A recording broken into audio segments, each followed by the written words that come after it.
ਸਤਿ ਸ਼੍ਰੀ ਅਕਾਲ। ਤੁਸੀਂ ਜੁੜੇ ਹੋਏ ਹੋ ਪੰਜਾਬੀ ਰੇਡੀਓ USA ਦੇ ਨਾਲ ਤੇ ਮੈਂ ਹਾਂ ਪ੍ਰਵੀਨ ਸ਼ਰਮਾ। ਦੋਸਤੋ, ਦੀਪਕ ਟੀਨੂ ਫਰਾਰੀ ਕਾਂਡ ਨੇ ਜਿੱਥੇ ਪੰਜਾਬ ਸਰਕਾਰ ਪੰਜਾਬ ਪੁਲਿਸ ਨੂੰ ਨਮੋਸ਼ੀ ਦਿੱਤੀ ਹੈ ਤੇ ਉੱਥੇ ਹੀ ਇਹਨੇ ਖਾਕੀ ਦਾਗਦਾਰ ਕੀਤੀ ਹੈ। ਖਾਸ ਕਰਕੇ ਪ੍ਰਿਤਪਾਲ ਵਰਗੇ ਲੋਕਾਂ ਨੇ ਮਹਿਕਮੇ ਦੀਆਂ ਇਹਨਾਂ ਕਾਲੀਆਂ ਭੇਡਾਂ ਨੇ। ਤੇ ਹੁਣ ਤਾਂ ਜਿਸ ਤਰੀਕੇ ਦੇ ਨਾਲ ਇੱਕ ਕੁੜੀ ਬਾਰੇ ਕਿਹਾ ਜਾ ਰਿਹਾ ਕਿ ਉਹ ਜਿਹੜੀ ਫਰਾਰ ਹੋਈ ਆ ਉਹ ਮਹਿਕਮੇ ਦੇ ਵਿੱਚੋਂ ਹੀ ਹੈ, ਉਹ ਕਾਂਸਟੇਬਲ ਹੈ। ਪਰ ਇੱਕ ਥਿਊਰੀ ਇਹ ਵੀ ਦਿੱਤੀ ਜਾ ਰਹੀ ਹੈ ਕਿ ਉਹ ਚੰਡੀਗੜ੍ਹ ਦੀ ਕਿਸੇ ਕਾਂਸਟੇਬਲ ਦੀ ਧੀ ਹੈ। ਜੇਕਰ ਉਹ ਕਾਂਸਟੇਬਲ ਹੈ, ਪੰਜਾਬ ਪੁਲਿਸ ਦੇ ਵਿੱਚ ਹੈ, ਫਿਰ ਤਾਂ ਇਸ ਮਾਮਲੇ ਨੂੰ ਹੋਰ ਵੀ ਕਈ ਤੱਥਾਂ ਐਂਗਲਾਂ ਤੋਂ ਪਹਿਲੂਆਂ ਤੋਂ ਪਰਖਿਆ ਜਾਣਾ ਚਾਹੀਦਾ। ਪਰ ਫਿਲਹਾਲ ਆਪਾਂ ਅੱਜ ਦੀ ਇਸ ਰਿਪੋਰਟ ਦੇ ਵਿੱਚ ਗੱਲਬਾਤ ਕਰਾਂਗੇ ਕਿ ਕਿਵੇਂ ਇਹਨਾਂ ਸਾਰੀਆਂ ਘਟਨਾਵਾਂ ਨੇ, ਜੋ ਘਟਨਾ ਤੰਤਰ ਹੈ, ਜੋ ਸਾਰਾ ਪੁਲਿਸੀਆ ਤੰਤਰ ਹੈ, ਜੋ ਇਹ ਵਾਪਰਿਆ, ਇਹਨੇ ਕਿਵੇਂ ਜਿਹੜੀ ਨਿਆਂ ਦੀ ਜਿਹੜੀ ਆਸ ਹੈ ਉਹ ਮੱਧਮ ਕਰ ਦਿੱਤੀ ਹੈ। ਤੇ ਸਵਾਲ ਵੱਡਾ ਇਹੀ ਹੈ ਕਿ ਕੀ ਸਿੱਧੂ ਦੇ ਮਾਪਿਆਂ ਨੂੰ ਇਨਸਾਫ ਮਿਲੂ, ਨਿਆਂ ਮਿਲੂ? ਕੀ ਗੈਂਗਸਟਰਾਂ ਤੇ ਪੁਲਿਸ ਦੇ ਵਿਚਾਲੇ ਗੱਠਜੋੜ ਹੋ ਗਿਆ ਵਾ? ਸਭ ਤੋਂ ਪਹਿਲਾਂ ਔਰ ਹਮੇਸ਼ਾ ਜਿਹੜਾ ਸਾਡਾ ਕੰਮ ਆ ਉਹ ਹਮੇਸ਼ਾ ਤੱਥਾਂ ਦੀ ਖੋਜ ਪੜਤਾਲ ਕਰਕੇ 1 ਬਾਏ 1 ਤੁਹਾਡੀ ਕਚਹਿਰੀ ਦੇ ਵਿੱਚ ਰੱਖਣਾ ਹੁੰਦਾ ਤੇ ਉਸ ਤੋਂ ਬਾਅਦ ਤੁਸੀਂ ਨਿਤਾਰਾ ਕਰਨਾ ਕਿ ਇਹਨਾਂ ਚੀਜ਼ਾਂ ਦੇ ਬਾਰੇ ਸੱਚ ਆ ਜਾਂ ਝੂਠ ਹੈ। ਪੁਲਿਸ ਦੇ ਬਾਰੇ ਕਿਹਾ ਜਾਂਦਾ ਹੈ ਕਿ ਖਾਕੀ ਕਈ ਗੱਲਾਂ ਕਰਕੇ ਦਾਗਦਾਰ ਹੁੰਦੀ ਹੈ ਤੇ ਹਰ ਰੋਜ਼ ਆਏ ਨਾ ਆਏ ਦਿਨ ਪੁਲਿਸ ਤੰਤਰ ਦੇ ਨਾਲ ਜੁੜੀ ਕੋਈ ਨਾ ਕੋਈ ਇਹੋ ਜਿਹੀ ਖਬਰ ਆ ਜਾਂਦੀ ਹੈ ਜਿਹਦੇ ਨਾਲ ਖਾਕੀ ਦਾਗਦਾਰ ਹੁੰਦੀ ਹੈ। ਤੇ ਖਾਕੀ ਦਾਗਦਾਰ ਹੋਣ ਪਿੱਛੇ ਇੱਕ ਪੰਜਾਬ ਦਾ ਇੱਕ ਬਹੁਤ ਵੱਡਾ ਉਹ ਸਮਾਂ ਜਦੋਂ ਪੰਜਾਬ ਦੀ ਨੌਜਵਾਨੀ ਦਾ ਸ਼ਿਕਾਰ ਖੇਡਿਆ ਗਿਆ।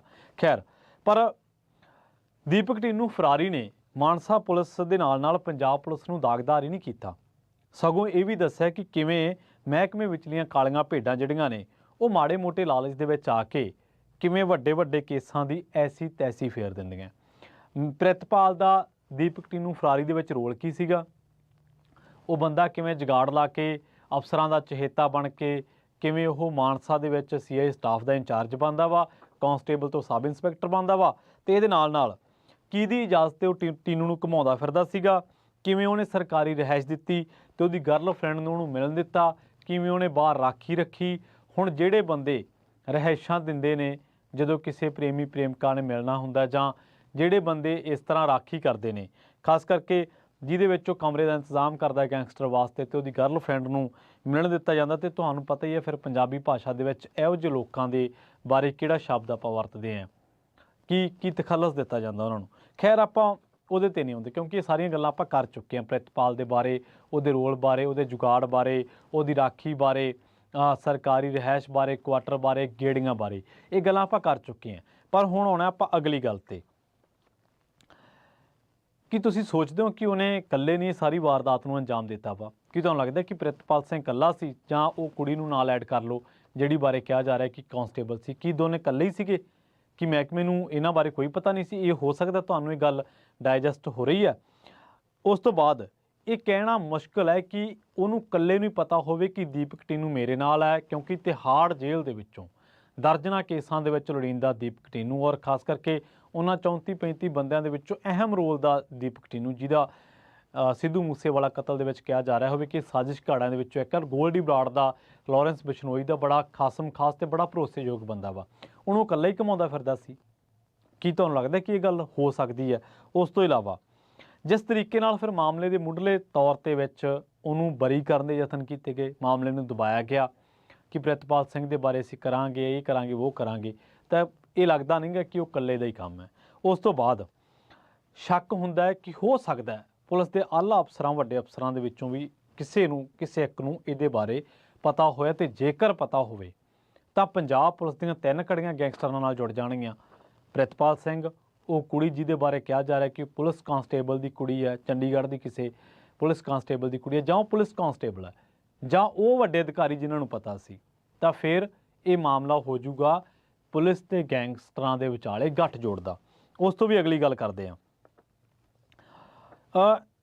ਇਸ ਮਸਲੇ 'ਤੇ ਹੁਣ ਸੀਨੀਅਰ ਅਧਿਕਾਰੀਆਂ ਨੂੰ ਗੱਲ ਨਹੀਂ ਆਉਣ ਰਹੀ ਕਿ ਇਸ ਮਸਲੇ 'ਤੇ ਕਿਹਾ ਜਾਵੇ, ਕੀ ਕਿਹਾ ਜਾਵੇ ਤੇ ਕੀ ਕਹਿਣ ਤੋਂ ਬਚਿਆ ਜਾਵੇ। ਸੱਚ ਤਾਂ ਇਹ ਹੈ ਕਿ ਇਸ ਘਟਨਾ ਨੇ ਜਿੱਥੇ ਲੋਕਾਂ ਦੇ ਮਨਾਂ ਦੇ ਵਿੱਚ ਪੁਲਿਸੀਆ ਸਿਸਟਮ ਦੇ ਬਾਰੇ ਸਵਾਲ ਖੜੇ ਕੀਤੇ ਨੇ, ਤੇ ਉੱਥੇ ਹੀ ਇਨਸਾਫ ਦੀ ਜਿਹੜੀ ਆਸ ਆ ਉਹਨੂੰ ਧੁੰਦਲਾ ਵੀ ਕੀਤਾ। ਲੋਕਾਂ ਨੂੰ ਇਹ ਲੱਗਣ ਲੱਗ ਪਿਆ ਕਿ ਇਸ ਮਾਮਲੇ ਦੇ ਵਿੱਚ ਹੁਣ ਕੁਛ ਨਹੀਂ ਵੱਟੀਦਾ, ਕਿਉਂਕਿ ਪਹਿਲਾਂ ਤਾਂ ਗੈਂਗਸਟਰ ਫੜੇ ਨਾ ਜਾਣੇ। ਦੇਖੋ ਤੁਸੀਂ, ਇੱਕ ਸਿਲਸਿਲੇਵਾਰ ਆਪਾਂ ਤੁਰਦੇ ਹਾਂ। ਸਿੱਧੂ ਮੂਸੇਵਾਲੇ ਦੀ ਸਿਕਿਉਰਿਟੀ ਘਟਾਉਣ ਦੇ ਬਾਰੇ ਪ੍ਰਚਾਰਿਆ ਜਾਣਾ, ਔਰ ਇੱਕ ਵਿੱਕੀ ਮਿੱਡੂ ਖੇੜਾ ਕਤਲ ਮਾਮਲੇ ਦੇ ਵਿੱਚ ਇੱਕ ਗੈਂਗਸਟਰ ਫੜਿਆ ਸੀ, ਉਹਨੇ ਇਨਪੁਟਸ ਦਿੱਤੀਆਂ ਸੀਗੀਆਂ ਕਿ ਪੰਜਾਬ ਦੇ ਵਿੱਚ ਬਹੁਤ ਵੱਡੀ ਵਾਰਦਾਤ ਹੋਣ ਵਾਲੀ ਹੈ। ਉਹਨੇ ਇਹ ਵੀ ਕਿਹਾ ਸੀਗਾ ਕਿ ਸਿੱਧੂ ਮੂਸੇਵਾਲੇ ਦੀ ਰੈਕੀ ਕੀਤੀ ਜਾ ਰਹੀ ਹੈ। ਸਿੱਧੂ ਮੂਸੇਵਾਲੇ ਨੂੰ 3 ਸਾਲਾਂ ਦੇ ਵਿੱਚ 23 ਧਮਕੀਆਂ ਮਿਲਦੀਆਂ। ਸਿੱਧੂ ਮੂਸੇਵਾਲੇ ਨੂੰ ਉਹਦੀ ਰੇਕੀ ਕਰਨ ਬਾਰੇ ਪਹਿਲਾਂ ਵੀ 2 ਵਾਰੀ ਪਤਾ ਲੱਗਦਾ। ਜਿਹੜਾ ਕੇਕੜਾ ਸੀ ਉਹਨੇ ਦੱਸਿਆ ਕਿ ਕਿਵੇਂ ਅਸੀਂ ਰੇਕੀ ਕਰਦੇ ਸੀ। ਇਸੇ ਤਰ੍ਹਾਂ ਪੰਜਾਬ ਦੇ ਵਿੱਚੋਂ 2 ਗੈਂਗਸਟਰ ਕੁਝ ਦਿਨ ਪਹਿਲਾਂ ਫੜੇ ਨੇ, ਉਹਨਾਂ ਨੇ ਵੀ ਦੱਸਿਆ ਕਿ ਅਸੀਂ 3 ਵਾਰੀ ਰੇਕੀ ਕੀਤੀ ਪਰ ਉਹਦੇ ਨਾਲ ਸਰਕਾਰੀ ਅਮਲਾ ਸੀਗਾ ਤੇ ਇਸ ਕਰਕੇ ਅਸੀਂ ਉਹ ਰਾਇ ਕੈਂਸਲ ਕਰਤੀ। ਮਤਲਬ ਉਹਦੇ ਤੇ ਅਟੈਕ ਕਰਨ ਦਾ ਮਨ ਜਿਹੜਾ ਸੀਗਾ ਉਹ ਟਾਲਤਾ। ਪਰ ਹੁਣ ਕਿਉਂਕਿ ਸਿਕਿਉਰਿਟੀ ਵਿਦਡਰਾਲ ਹੋਈ ਤੇ ਇਹਦਾ ਪਤਾ ਗੈਂਗਸਟਰ ਜਿਵੇਂ ਗੋਲਡੀ ਬਰਾੜ ਨੂੰ ਲੱਗਿਆ ਜਾਂ ਇਹਦਾ ਪਤਾ ਲਾਰੈਂਸ ਬਿਸ਼ਨੋਈ ਨੂੰ ਲੱਗਿਆ ਤਾਂ ਉਹ ਇੱਕਦਮ ਐਕਟਿਵ ਹੋ ਜਾਂਦੇ ਆ। ਤਾਂ ਉਸ ਤੋਂ ਬਾਅਦ ਪਹਿਲੀ ਗੱਲ ਤਾਂ ਗੈਂਗਸਟਰਾਂ ਨੇ ਇਸ ਵਾਰਦਾਤ ਨੂੰ ਅੰਜਾਮ ਦਿੱਤਾ। ਦੂਜਾ, ਉਹ ਕਤਲ ਕਰਕੇ ਫਰਾਰ ਹੋ ਗਏ ਜਿੱਥੇ ਆਲੇ ਦੁਆਲੇ ਹਰ 10 ਕਿਲੋਮੀਟਰ ਦੇ ਵਿੱਚ ਚੌਂਕੀ ਹੈ। ਤੀਜੀ ਗੱਲ ਕਿ ਹੁਣ ਜਿਹੜੇ ਫੜੇ ਪਹਿਲਾਂ ਤਾਂ ਫੜੇ ਨਹੀਂ ਗਏ, ਪਹਿਲਾਂ ਤਾਂ ਘਟਨਾ ਵਾਪਰ ਗਈ, ਉਹ ਫਰਾਰ ਹੋ ਗਏ, ਫੜੇ ਨਹੀਂ ਗਏ, ਫਿਰ ਜਦੋਂ ਫੜੇ ਗਏ ਫਿਰ ਸਾਂਭੇ ਨਹੀਂ ਗਏ। ਉਸ ਤੋਂ ਵੀ ਇਲਾਵਾ ਜੇਕਰ ਇਸ ਤਰ੍ਹਾਂ ਹੋਏਗਾ ਕਿ ਜਾਂਚ ਜਿਹੜੀ ਹੈ ਉਹ ਪ੍ਰਭਾਵਿਤ ਨਹੀਂ ਹੋਊਗੀ, ਕਿ ਜੇਕਰ ਇਸ ਤਰ੍ਹਾਂ ਰਲ ਮਿਲ ਕੇ ਕੰਮ ਕੀਤੇ ਜਾ ਰਹੇ ਨੇ ਤਾਂ ਇਸ ਗੱਲ ਦੀ ਕੋਈ ਗਰੰਟੀ ਹੈ ਕਿ ਸਬੂਤਾਂ ਨਾਲ ਛੇੜਛਾੜ ਨਾ ਹੋਈ ਹੋਊਗੀ। ਕਿਉਂਕਿ ਇਹ ਜਿਹੜਾ ਬੰਦਾ ਸੀਗਾ ਪ੍ਰਿਤਪਾਲ ਸਿੰਘ, ਇਹ ਉਸ SIT ਦਾ ਹਿੱਸਾ ਸੀ ਜਿਹੜੀ SIT ਨੇ ਚਾਰਜਸ਼ੀਟ ਕੀਤੀ ਹੈ ਤੇ ਜਿਹੜੀ SIT ਸਿੱਧੂ ਮੂਸੇਵਾਲੇ ਦੇ ਕਤਲ ਦੇ ਨਾਲ ਜੁੜੀ ਹੋਈ ਹੈ, ਜਾਂਚ ਕਰ ਰਹੀ ਹੈ। ਕਿ ਜੇਕਰ ਸਬੂਤਾਂ ਦੀ ਛੇੜਛਾੜ ਦੀ ਜ਼ਿੰਮੇਵਾਰੀ ਨਾ ਹੋਏਗੀ, ਕੀ ਇਸ ਦੀ ਜ਼ਿੰਮੇਵਾਰੀ ਹੈ? ਜੇਕਰ ਸਬੂਤਾਂ ਦੇ ਵਿੱਚ ਨਾਲ ਛੇੜਛਾੜ ਹੋਈ ਤਾਂ ਕੀ ਸਰਕਾਰ ਜਿਹੜੀ ਹੈ ਉਹ ਅਦਾਲਤ ਦੇ ਵਿੱਚ ਉਸੇ ਚਾਰਜਸ਼ੀਟ ਦੇ ਆਧਾਰ ਤੇ ਉਹ ਜ਼ਿਰਾ ਕਰ ਸਕੂਗੀ? ਤਾਂ ਫਿਰ ਜੇਕਰ ਜ਼ਿਰਾ ਨਾ ਕਰ ਸਕੀ ਤਾਂ ਜਿਹੜੇ ਜਾਂਚ 'ਚ ਦੋਸ਼ੀ ਪਾਏ ਬੰਦੇ ਨੇ ਜਿਨ੍ਹਾਂ ਦਾ ਨਾਂ ਲੈ ਗਿਆ ਤਾਂ ਉਹਨਾਂ ਨੂੰ ਇਸ ਚੀਜ਼ ਦਾ ਲਾਭ ਮਿਲੇਗਾ ਹੀ ਮਿਲੇਗਾ। ਹੁਣ ਤੁਸੀਂ ਸੋਚੋ ਕਿ ਜੇਕਰ ਪੁਲਿਸ ਹੀ ਗੈਂਗਸਟਰਾਂ ਨੂੰ ਉਹਨਾਂ ਦੀ ਔਰਤ ਦੋਸਤਾਂ ਦੇ ਨਾਲ ਮਿਲਾਉਣ ਦਾ ਜ਼ਿੰਮਾ ਸਾਂਭਣ ਲੱਗ ਪਈ ਤਾਂ ਤਹਿਕੀਕਾਤ ਕੌਣ ਕਰੂ? ਲੋਕਾਂ ਨੂੰ ਇਨਸਾਫ ਕੌਣ ਲੈ ਕੇ ਦੇਊ? ਇਸ ਘਟਨਾ ਤੋਂ ਬਾਅਦ ਤਾਂ ਸਵਾਲ ਇਹ ਵੀ ਉੱਠਣਗੇ ਕਿ ਮਹਿਕਮੇ ਦੇ ਵਿੱਚ ਹੋਰ ਕਿੰਨੀਆਂ ਕੁ ਕਾਲੀਆਂ ਭੇਡਾਂ ਨੇ ਜਿਹੜੀਆਂ ਖਾਕੀ ਨੂੰ ਦਾਗਦਾਰ ਕਰਨ ਦੇ ਲਈ ਤਿਆਰ ਬੈਠੀਆਂ ਨੇ ਤੇ ਇਸ ਤਰ੍ਹਾਂ ਕਿਸੇ ਨਾ ਕਿਸੇ ਤਰੀਕੇ ਨਾਲ ਗੈਰ ਸਮਾਜਿਕ ਅਨਸਰਾਂ ਦੇ ਨਾਲ ਉਹਨਾਂ ਦਾ ਗੱਠਜੋੜ ਹੈ। ਕਿੰਨੇ ਲੋਕ ਹੋਣਗੇ ਜਿਹੜੇ ਉਧਰਲੇ ਪਾਸੇ ਭੁਗਤ ਰਹੇ ਹੋਣਗੇ? ਕਿੰਨੇ ਲੋਕ ਹੋਰ ਹੋਣਗੇ ਜਿਨ੍ਹਾਂ ਨੂੰ ਤਹਿਕੀਕਾਤ ਬਾਰੇ, ਜਾਂਚ ਬਾਰੇ ਪਤਾ ਹੋਊ ਤੇ ਉਹ ਵੀ ਇਸ ਤਾਕ 'ਚ ਹੋਣਗੇ ਕਿ ਉਹਨਾਂ ਦਾ ਕੋਈ ਦਾ ਲੱਗੇ? ਅਜਿਹੀਆਂ ਸ਼ਰਮਨਾਕ ਕਾਰਨਾਮਿਆਂ ਕਰਕੇ ਪੰਜਾਬ ਪੁਲਿਸ ਦੀ ਜਿਹੜੀ ਸਥਿਤੀ ਹੈ, ਸਰਕਾਰ ਦੀ ਵੀ ਜਿਹੜੀ ਸਥਿਤੀ ਹੈ ਉਹ ਕਸੂਤੀ ਹੋ ਚੁੱਕੀ ਹੈ। ਸਰਕਾਰ ਦੇ ਮੰਤਰੀ ਬੜੀ ਬੇਸ਼ਰਮੀ ਦੇ ਨਾਲ ਇਸ ਮਸਲੇ 'ਤੇ ਗੱਲ ਕਰ ਰਹੇ ਨੇ। ਮਸਲਨ ਕੁਲਦੀਪ ਧਾਲੀਵਾਲ, ਉਹ ਕਹਿੰਦੇ ਨੇ ਛੋਟੀ ਮੋਟੀ ਘਟਨਾ ਤਾਂ ਵਾਪਰਦੀ ਰਹਿੰਦੀ ਹੈ। ਇਹ ਛੋਟੀ ਮੋਟੀ ਘਟਨਾ ਵਾ? ਧਾਲੀਵਾਲ ਸਾਹਿਬ ਕੰਨ ਖੋਲ ਕੇ ਸੁਣੋ, ਇਹ ਛੋਟੀ ਮੋਟੀ ਘਟਨਾ ਨਹੀਂ ਹੈ। ਇਹ ਇੱਕ ਹਾਈ ਪ੍ਰੋਫਾਈਲ ਮਰਡਰ ਕੇਸ ਦੇ ਨਾਲ ਜੁੜਿਆ ਉਹ ਗੈਂਗਸਟਰ ਆ ਜਿਹੜਾ ਫਰਾਰ ਹੋਇਆ। ਇਹ ਜਿਹੜੀਆਂ ਸੱਤਾਂ ਵਾਲੀਆਂ ਐਨਕਾਂ ਲਾ ਕੇ ਹਰੇਕ ਮਸਲੇ ਨੂੰ ਨਾ ਦੇਖਿਆ ਕਰੋ, ਸੱਤਾਂ ਵਾਲੀਆਂ ਐਨਕਾਂ ਲਾ ਕੇ ਹਰੇਕ ਮਸਲੇ ਨੂੰ ਨਾ ਦੇਖਿਆ ਕਰੋ, ਲਾ ਕੇ ਦੇਖਿਆ ਕਰੋ। ਔਰ ਅਮਨ ਅਰੋੜਾ ਕੀ ਕਹਿ ਰਹੇ ਆ? ਅਮਨ ਅਰੋੜਾ ਕਹਿ ਰਹੇ ਆ ਕਿ ਪਿਛਲੀਆਂ ਸਰਕਾਰਾਂ 'ਚ ਵੀ ਹੁੰਦੇ ਸੀ। ਅਰੋੜਾ ਸਾਹਿਬ, ਜੇ ਪਿਛਲੀਆਂ ਸਰਕਾਰਾਂ 'ਚ ਹੁੰਦੇ ਸੀ, ਤੁਸੀਂ ਬਦਲਾਅ ਦਾ ਦਾਅਵਾ ਕੀਤਾ ਸੀ। ਤੁਸੀਂ ਕਿਹਾ ਸੀਗਾ ਕਿ ਅਸੀਂ ਲੋਕਾਂ ਨੂੰ ਵੱਖਰਾ ਨਿਜ਼ਾਮ ਦਿਆਂਗੇ। ਕਿ ਆਹ ਤੁਹਾਡਾ ਵੱਖਰਾ ਨਿਜ਼ਾਮ ਹੈ ਕਿ ਪਿਛਲਿਆਂ ਨੂੰ ਵਾਂਗੂ ਕਿ ਉਹ ਕਰਦੇ ਸੀ ਤੇ ਇਹਦਾ ਮਤਲਬ ਤੁਸੀਂ ਵੀ ਕਰੋਗੇ? ਇਹ ਬੜੀ ਬੇਸ਼ਰਮੀ ਵਾਲੀ ਗੱਲ ਹੈ। ਔਰ ਸਰਕਾਰ ਦੇ ਮੰਤਰੀਆਂ ਨੂੰ ਘੱਟੋ ਘੱਟ ਇਸ ਨਾਜ਼ੁਕ ਕੇਸ ਦੇ ਮਸਲੇ 'ਚ ਲੋਕਾਂ ਨੂੰ ਚਿੜਾਉਣਾ ਨਹੀਂ ਚਾਹੀਦਾ। ਇਹ ਆਮ ਆਦਮੀ ਪਾਰਟੀ ਦੇ ਵਰਕਰਾਂ ਨੂੰ ਵੀ ਚਾਹੀਦਾ ਹੈ, ਆਮ ਆਦਮੀ ਪਾਰਟੀ ਦੇ ਉਹਨਾਂ IT ਸੈੱਲਾਂ ਨੂੰ ਵੀ ਸ਼ਰਮ ਕਰਨੀ ਚਾਹੀਦੀ ਹੈ ਜਿਹੜੇ ਹਰ ਗੱਲ 'ਤੇ ਲੋਕਾਂ ਨੂੰ ਕਸੂਰਵਾਰ, ਜੇ ਕੋਈ ਸਵਾਲ ਕਰਦਾ ਹੈ ਉਹ ਕਸੂਰਵਾਰ, ਉਹਦਾ ਕਰੈਕਟਰ ਅਸਾਸੀਨੇਸ਼ਨ, ਜੇ ਕੋਈ ਸਰਕਾਰ ਨੂੰ ਕਿਸੇ ਮਸਲੇ 'ਚ ਦਰੁਸਤ ਕਰਦਾ ਉਹਦਾ ਕਰੈਕਟਰ ਅਸਾਸੀਨੇਸ਼ਨ, ਉਹਦੇ ਘਰਦਿਆਂ ਬਾਰੇ ਗੱਲਾਂ ਬਾਤਾਂ। ਸੋ ਇਹ ਬੜੀ ਬੇਸ਼ਰਮੀ ਦੀ ਗੱਲ ਹੈ, ਸਰਕਾਰ ਨੂੰ ਇਹਦੇ ਤੋਂ ਬਚਣਾ ਚਾਹੀਦਾ। ਦੂਜੀ ਗੱਲ ਇਹ ਹੈ ਕਿ ਅਕਲ ਨੂੰ ਹੱਥ ਮਾਰਨਾ ਚਾਹੀਦਾ ਅਰੋੜਾ ਸਾਹਿਬ ਨੂੰ ਤੇ ਨਾਲ ਧਾਲੀਵਾਲ ਸਾਹਿਬ ਨੂੰ, ਜਿਹੜੇ ਪਿਛਲੀਆਂ ਸਰਕਾਰਾਂ ਨਾਲ ਕੰਪੈਰੀਜ਼ਨ ਕਰ ਰਹੇ ਸੀਗੇ। ਪਿਛਲਿਆਂ ਨੂੰ ਤਾਂ ਵਗਾ ਕੇ ਮਾਰਿਆ, ਪਿਛਲਿਆਂ 'ਚੋਂ ਇੱਕ 3 ਤੇ ਬੈਠੇ ਆ, ਇੱਕ 18 ਤੇ ਬੈਠੇ ਆ, ਤੁਹਾਡੇ ਕੋਲੇ 92 ਨੇ। ਸ਼ਰਮ ਤੁਸੀਂ ਫਿਰ ਵੀ ਨਹੀਂ ਕਰ ਰਹੇ। ਖੈਰ, ਫਿਰ ਲੋਕਾਂ ਦਾ ਸ਼ਾਸਨ ਦੇਵਾਂਗੇ, ਅਸੀਂ ਬਦਲਾ ਦੇਵਾਂਗੇ, ਕਹਿਣ ਦੀ ਕੀ ਲੋੜ ਸੀਗੀ? ਹੁਣ ਸੁਣਨ ਦੇ ਵਿੱਚ ਆਇਆ ਵੀ ਜਿਹੜੀ ਉਹ ਕੁੜੀ ਕਾਂਸਟੇਬਲ ਆ ਪੁਲਿਸ ਦੀ, ਤਾਂ ਇਸ ਮਾਮਲੇ ਨਾਲ ਇਹ ਗੱਲ ਹੋਰ ਵੀ ਪੇਚੀਦਾ ਬਣ ਜੂਗੀ। ਕਿਉਂਕਿ ਜੇਕਰ ਉਹ ਕਾਂਸਟੇਬਲ ਸੀ, ਜੇਕਰ ਲੈ ਕੇ ਚੱਲ ਰਿਹਾ ਮੈਂ, ਕਿਉਂਕਿ ਉਹਦੇ ਬਾਰੇ ਕਿਹਾ ਜਾ ਰਿਹਾ ਕਿ ਉਹ ਚੰਡੀਗੜ੍ਹ ਦੀ ਕਾਂਸਟੇਬਲ ਦੀ ਧੀ ਹੈ। ਮੈਂ ਵਾਰ-ਵਾਰ ਇਹ ਗੱਲ ਕਹਿਣ ਨੂੰ ਮਜਬੂਰ ਹਾਂ ਕਿਉਂਕਿ ਮੈਂ ਨਹੀਂ ਚਾਹੁੰਦਾ ਕਿ ਕੁਝ ਗਲਤ ਫੈਕਟ ਤੁਹਾਡੇ ਸਾਹਮਣੇ ਰੱਖਿਆ ਜਾਵੇ। ਤਾਂ ਤੁਸੀਂ ਸੋਚੋ ਕਿ ਜੇਕਰ ਪੰਜਾਬ ਪੁਲਿਸ ਦੀ ਕਾਂਸਟੇਬਲ ਉਹਦੇ ਨਾਲ ਰਾਬਤੇ ਸੀਗੀ ਤਾਂ ਉਹਨੂੰ ਕਿੰਨੀਆਂ ਗੱਲਾਂ ਕੇਸ ਦੇ ਬਾਰੇ ਪਤਾ ਹੋਣਗੀਆਂ ਔਰ ਕਿੰਨੀਆਂ ਗੱਲਾਂ ਉਹਨੇ ਲੀਕ ਕੀਤੀਆਂ ਹੋਣਗੀਆਂ। ਇਸ ਤੋਂ ਇਲਾਵਾ ਕਿ ਦੀਪਕ ਟੀਨੂ ਦੀ ਗ੍ਰਿਫਤਾਰੀ ਤੋਂ ਪੁੱਛਿਆ ਕੀ ਗਿਆ, ਕਤਲ ਦੇ ਨਾਲ ਚੀਜ਼ਾਂ ਲਿੰਕ ਕਿਵੇਂ ਹੋਣਗੀਆਂ, ਚਾਰਜਸ਼ੀਟ ਦਾਖਲ ਹੋਣ ਤੱਕ ਕੀ ਕੁਛ ਵਾਪਰਿਆ, ਉਹਦੇ 'ਚ ਬਦਲਾਅ ਹੋਊਗਾ, ਇਹ ਕਹਿਣਾ ਔਖਾ ਬੜਾ ਹੈ।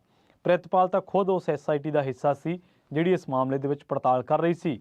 ਸਰਕਾਰ ਇਸ ਕਤਲकांड ਦੀ ਬਾਬਤ ਵਿਰੋਧੀ ਧਿਰਾਂ ਦੀ ਗੈਰ ਹਾਜ਼ਰੀ ਦੇ ਵਿੱਚ ਗੱਲ ਕਰਕੇ ਸਵਾਲਾਂ ਤੋਂ ਭੱਜਣ ਦਾ ਯਤਨ ਕਰ ਰਹੀ ਹੈ। ਭਗਵੰਤ ਮਾਨ ਸਰਕਾਰ ਵੱਲੋਂ ਪਹਿਲਾਂ ਸੁਰੱਖਿਆ ਵਾਪਸੀ ਦਾ ਸਰਕੂਲਰ ਜਿਹੜਾ ਸੀਗਾ ਲੀਕ ਹੋਣਾ, ਸਰਕਾਰ ਵੱਲੋਂ ਇਹ ਪ੍ਰਚਾਰਿਆ ਜਾਣਾ ਕਿ ਸਿੱਧੂ ਮੂਸੇਵਾਲੇ ਦੀ ਸੁਰੱਖਿਆ ਵਾਪਸ ਲੈ ਲਈ ਗਈ ਆ, ਫਿਰ ਇਨਪੁਟਸ ਨੂੰ ਨਜ਼ਰਅੰਦਾਜ਼ ਕਰਨਾ, ਫਿਰ ਕਤਲ ਤੋਂ ਬਾਅਦ ਵੀ ਗੈਂਗਸਟਰ ਫੜੇ ਨਾ ਜਾਣਾ ਤੇ ਰਹਿੰਦੀ ਖੂੰਹਦੀ ਕਸਰ ਜਿਹੜੀ ਆ ਦੀਪਕ ਟੀਨੂ ਦੀ ਫਰਾਰੀ ਨੇ ਕੱਢ ਦਿੱਤੀ ਆ।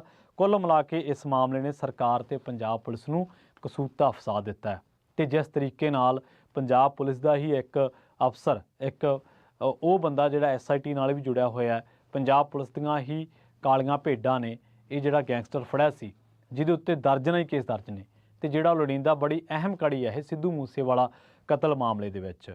ਔਰ ਤੁਸੀਂ ਦੇਖੋ ਕਿ ਚੀਜ਼ਾਂ ਬਦਲਦੀਆਂ ਕਿਵੇਂ ਨੇ। ਜੇਕਰ ਬਲੈਕ ਸ਼ੀਪਸ, ਕਾਲੀਆਂ ਭੇਡਾਂ ਫੜੇ ਹੋਏ ਗੈਂਗਸਟਰ ਨੂੰ ਛੱਡ ਰਹੀਆਂ ਨੇ ਤਾਂ ਕੀ ਕੇਸ ਦੀ ਜਾਂਚ ਨਾ ਕਮਜ਼ੋਰ ਹੋਊਗੀ? ਕਿ ਉਹ ਜਿਹੜੇ ਪ੍ਰੂਫ ਨੇ ਜਿਨ੍ਹਾਂ ਦੇ ਆਧਾਰ ਤੇ ਅਦਾਲਤ ਦੇ ਵਿੱਚ ਸਿਰਾ ਹੋਣੀ ਹੈ ਕਿ ਉਹਨਾਂ ਦੀ ਫੈਬਰੀਕੇਸ਼ਨ ਨਾ ਹੋਈ ਹੋਊਗੀ?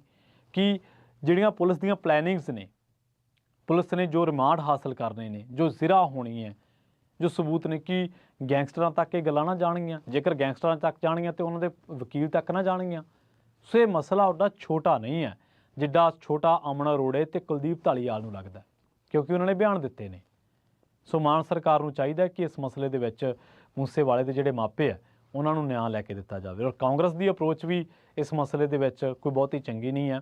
ਕਾਂਗਰਸ ਬਾਰੇ ਵੀ ਗੱਲਬਾਤ ਕਰਾਂਗੇ ਕਿ ਉਹ ਬੰਦੇ ਨੂੰ ਉਹਨਾਂ ਨੇ ਪਾਰਟੀ ਦੇ ਵਿੱਚ ਲੈ ਕੇ ਵਿਸਾਰ ਦਿੱਤਾ ਜਿਹੜੇ ਨੇ ਸ਼ੌਹਰਤ ਦੀਆਂ ਬੁਲੰਦੀਆਂ ਵੇਲੇ ਕਾਂਗਰਸ ਜੁਆਇਨ ਕੀਤੀ ਸੀ ਤੇ ਉਹਨੂੰ ਫਿਰ ਸਕੈਪ ਗੋਇਟ ਨਾਂ ਦੇ ਇੱਕ ਗਾਣੇ ਦੇ ਰਾਹੀਂ ਉਹਨੂੰ ਆਪਣੀ ਹਾਰ ਦਾ ਸਪਸ਼ਟੀਕਰਨ ਦੇਣਾ ਪਿਆ ਸੀ। ਜਲਦ ਮਿਲਾਂਗੇ ਇੱਕ ਹੋਰ ਨਵੀਂ ਰਿਪੋਰਟ ਦੇ ਵਿੱਚ। ਜੁੜੇ ਰਹੋ ਪੰਜਾਬੀ ਰੇਡੀਓ US